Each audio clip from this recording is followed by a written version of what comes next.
Dialogue 2. Décrire un patrimoine universel. L'une des 7 merveilles du monde. Louis. Regarde, Françoise, ces têtes gigantesques réparties sur l'île de Pâques au Chili. N'est-ce pas un paysage spectaculaire ? Françoise. Ces statuettes, appelées des moais, ont été construites entre le XIe et le XVIIe siècle. Elles peuvent mesurer jusqu'à 9 mètres de hauteur. Louis. Observe les pierres sombres avec lesquelles elles ont été fabriquées. Françoise. Et les personnages, ils ont un visage à la forme rectangulaire, le cou moins long, le nez bien imposé et les oreilles sont démesurées. Et encore, les voûtes sont particulièrement pointées. Louis. Est-ce qu'on peut avoir une idée sur les raisons qui ont poussé les premiers habitants de l'île de Pâques à construire ces statues ? Françoise. Il y a plusieurs versions à propos de ce sujet. Encore faut-il se demander pourquoi ces personnages sont sculptés, sans jambes, comme sur un être humain. Et on a aussi du mal à savoir s'il s'agit d'un homme ou d'une femme. Louis. Ce qui compte, c'est que ces statues sont monumentales et elles sont d'une grande valeur historique, car elles nous font découvrir une facette des civilisations universelles.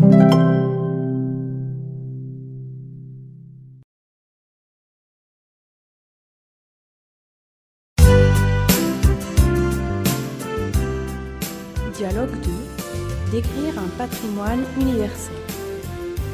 L'une des 7 merveilles du monde. Louis.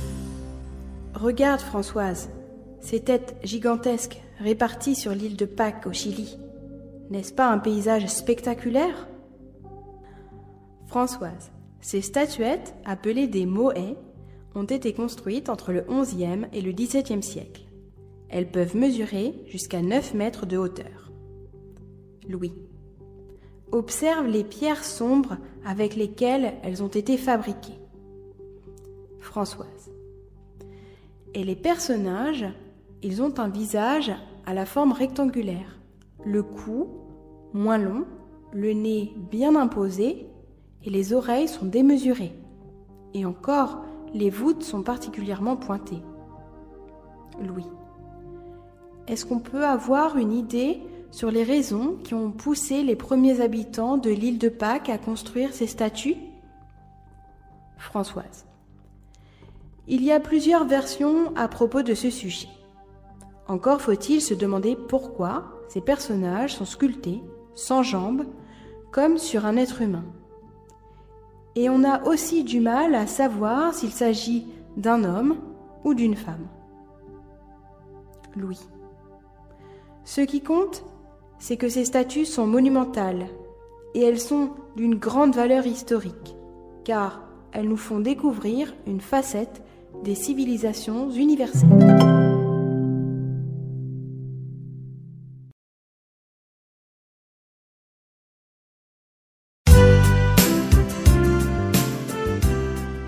Dialogue 2. Décrire un patrimoine universel. L'une des 7 merveilles du monde. Louis. Regarde, Françoise, ces têtes gigantesques réparties sur l'île de Pâques au Chili. N'est-ce pas un paysage spectaculaire ? Françoise.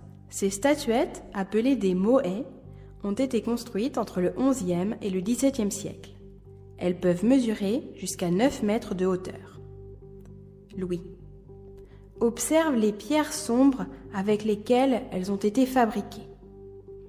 Françoise. Et les personnages, ils ont un visage à la forme rectangulaire, le cou moins long, le nez bien imposé et les oreilles sont démesurées. Et encore, les voûtes sont particulièrement pointées. Louis. Est-ce qu'on peut avoir une idée sur les raisons qui ont poussé les premiers habitants de l'île de Pâques à construire ces statues ? Françoise. Il y a plusieurs versions à propos de ce sujet. Encore faut-il se demander pourquoi ces personnages sont sculptés, sans jambes, comme sur un être humain. Et on a aussi du mal à savoir s'il s'agit d'un homme ou d'une femme. Louis. Ce qui compte, c'est que ces statues sont monumentales et elles sont d'une grande valeur historique, car elles nous font découvrir une facette des civilisations universelles.